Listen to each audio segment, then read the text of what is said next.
Assalamualaikum warahmatullahi wabarakatuh. Perkenalkan, nama saya Irdayanti dengan BP 2110211001 dari kelas Agrode, jadwal praktikum hari Senin.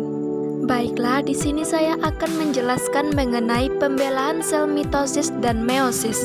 Yang pertama yaitu pembelahan mitosis. Pembelahan mitosis adalah tipe pembelahan sel yang menghasilkan dua sel anakan. Pada pembelahan mitosis terjadi beberapa fase. Fase pertama yaitu profase. Pada fase ini sentrosom mengalami replikasi sehingga menghasilkan dua sentrosom. Kemudian setiap sentrosom akan bergerak ke kutub-kutub inti sel yang letaknya berlawanan. Membran inti mulai rusak menjadi bagian kecil dan benang-benang kromatin memadat jadi kromosom. Fase selanjutnya yaitu metafase. Pada tahap ini, nukleus dan membran inti sel sudah tidak terlihat. Masing-masing kinetokor pada sentromer dihubungkan ke satu sentrosom oleh benang-benang spindle. Kemudian, pasangan kromatit bergerak ke bagian tengah inti sel bidang ekuator dan membentuk lempeng metafase. Fase berikutnya yaitu anafase. Tahap anafase ditandai dengan pemisahan kromatit dari bagian sentromer yang kemudian membentuk kromosom baru. Masing-masing kromosom ditarik oleh benang-benang spindle menuju kutub yang berlawanan. Nah, pada tahap akhir anafase, kromosom hampir sampai ke kutubnya masing-masing. Dan fase terakhir adalah telofase.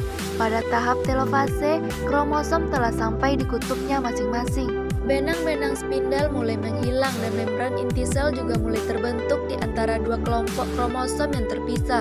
Kromosom semakin lama akan menipis dan berubah menjadi benang-benang kromatin kembali.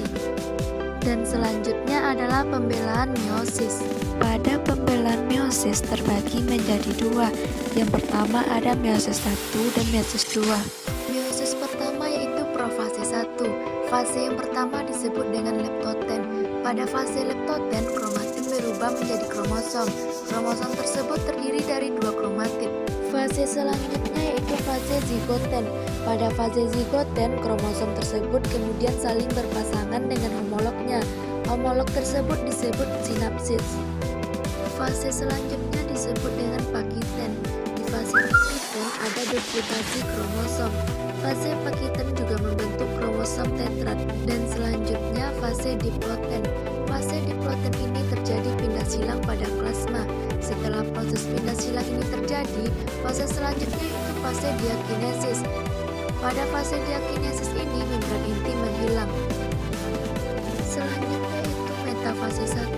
Kromosom homolog mulai tersusun rapi di bagian ekuator. Kromosom tersusun di atas lempeng metafase.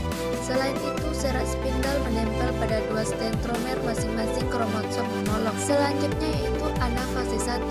Pada anafase 1, kromosom homolog akan bergerak menuju kutub yang berlawanan akibat tarikan dari benang gelondong. Selain itu juga akan terjadi reduksi kromosom. Selanjutnya adalah telofase 1. Di sini membran inti mulai terbentuk. Terjadinya sitokinesis merupakan kondisi ketika sitoplasma dari satu eukariotik sel membelah menjadi dua sel anak, selnya haploid.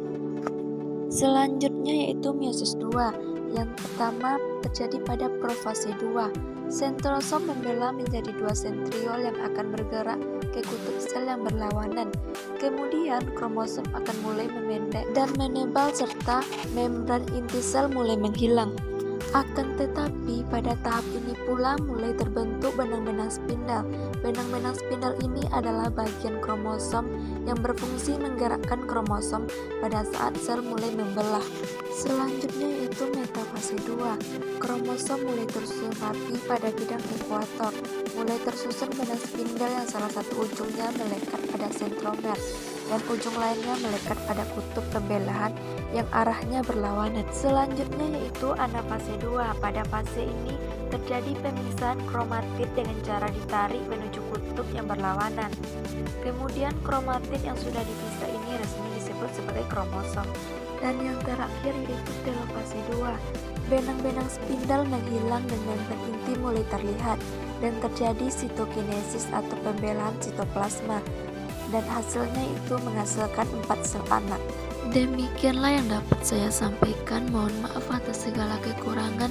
Wassalamualaikum warahmatullahi wabarakatuh.